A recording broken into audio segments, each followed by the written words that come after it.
제가 이번에 영상 찍은 걸 보면서 깨달은 게 하나 있는데, 제가 외식을 할 때는 쭉 며칠 동안 외식을 하고 집밥 먹을 때는 또 며칠 동안 집밥만 먹더라고요.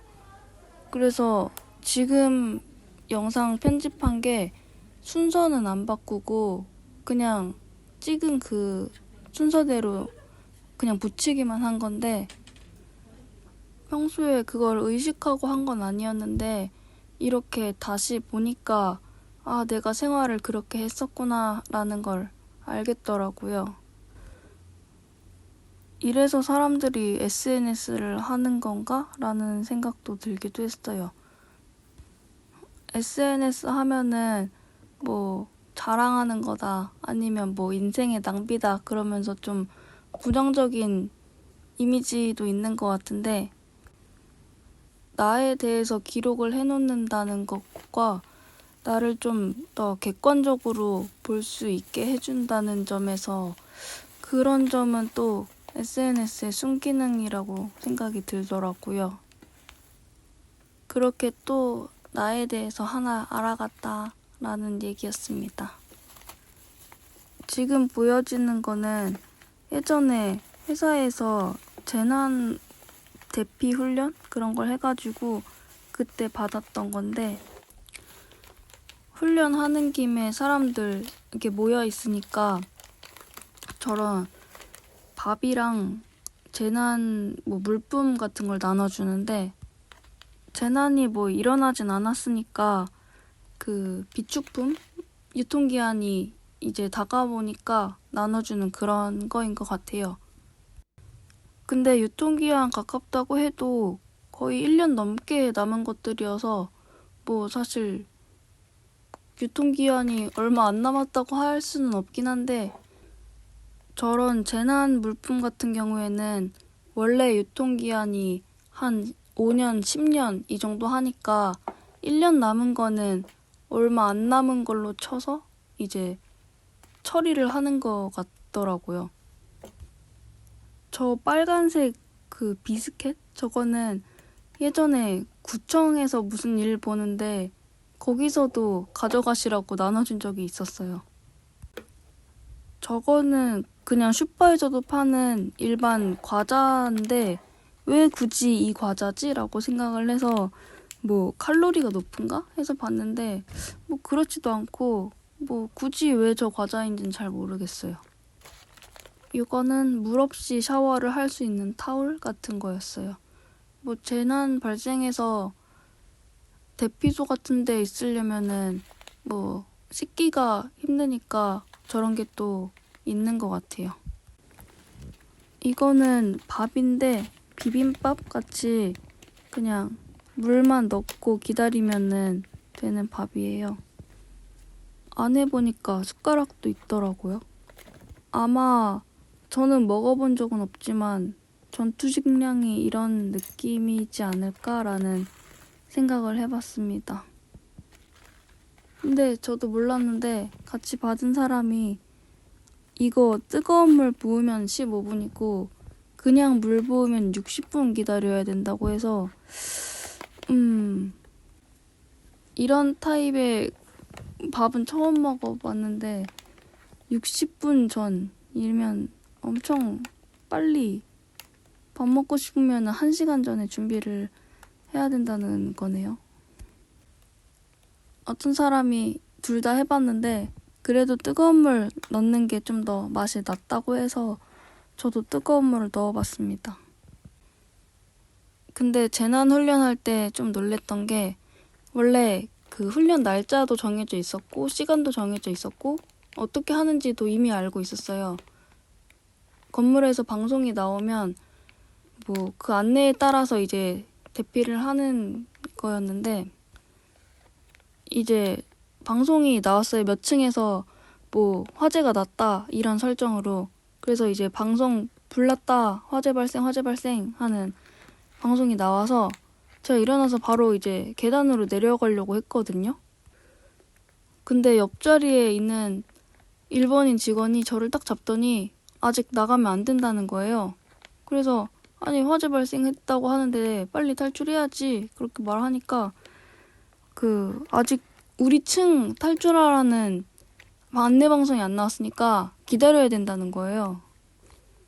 맞는 말이긴 한데 약간 저는 몸이 먼저 움직여버려서 그렇게 일어나긴 했는데 듣고 보니까 그러네? 싶었어요. 아무래도 안내방송 들었다가 이제 뭐 좋지 않은 결과가 됐던 그런 사건들이 우리나라에 많았었다 보니까 좀 뭔가 좀 다르다는 걸 느꼈어요. 딱 저를 잡는데 되게 절대 나가면 안 돼 이런 의지가 느껴졌거든요. 아마 그 사람이 봤을 때는 제가 이상했겠죠. 근데 당연히 모든 사람이 다 그 질서를 지켜서 나간다고 하면은 안내방송대로, 그리고 안내방송이 잘 나온다는 전제 하에는 그게 제일 좋긴 하겠죠. 아무튼 계단으로 탈출하고, 그리고 또 사람들 광장 같은 데 모여서 또 설명 같은 거 듣고, 그리고 안개 체험? 화재 체험? 그런 게 있었어요. 화재가 났을 때 시야가 어떻게 되는지를 체험할 수 있는 텐트 같은 거였는데 진짜 시야가 하나도 앞이 안 보이는 거예요. 그 체험 텐트는 뭐 그냥 앞으로 쭉 가기만 하면 되는 거고 그렇게 엄청 큰 건 아니어서 뭐 헤매거나 그러진 않았는데 실제로 화재가 났을 때 뭐 입을 가리고 자세를 낮추고 뭐 벽을 짚으면서 탈출하라 뭐 그런 얘기가 있잖아요. 근데 이런 시야를 앞에 두고서 그게 될까라는 생각이 들었어요. 진짜 눈 감고도 갈 수 있을 만한 그 정도로 잘 알지 않으면은 뭐 방향을 내가 찾아가지고 가는 거는 어렵겠더라고요. 그래서 이제 제 자리나 주로 제가 있는 회사에서 있는 곳에서 여기서 탈출하면 어떤 루트로 가야 되지? 뭐 그런 거를 좀 신경 써서 보게 됐어요. 훈련의 역할이 그런 게 중요한 것 같아요. 아, 그리고 아까 그 밥은 뭐 그렇게 맛있진 않은데 그냥 재난 상황이다라고 생각하면은 감사하면서 먹을 것 같아요. 그리고 또 최근에 알게 된 게 있는데 진짜 TMI인데 어제 비가 엄청 많이 내렸거든요. 근데 비보다도 바람이 너무 많이 불어서 비가 오니까 일단 방수가 되는 신발을 신었어요. 근데 바람이 많이 불어서 그 안으로 빗물이 다 들어갔단 말이에요. 그러니까 신발 안에 이제 물이 고인 채로 이제 걷다 보니까 양말이 완전 최대치로 그냥 물을 먹어버린 거예요. 걷는데 막 찌걱찌걱 소리 나고. 아무튼 그러다가 신발을 이제 도착해서 벗었는데 흰색 양말이 투명해 보이더라고요. 끝쪽이 특히. 살면서 이렇게까지 젖은 양말을 본 적이 있을까 싶을 만큼 젖어서 빨래를 해도 어차피 탈수가 돼서 나오니까 그렇게까지 막 푹 적셔져 있진 않잖아요. 그래서 발이랑 다 젖어서 찝찝한 와중에 오, 양말이 투명하다 이 생각을 했어요. 그리고 양말 벗다가 떨어뜨렸는데 무슨 진흙 떨어진 것처럼 철퍽하는 소리가 나더라고요.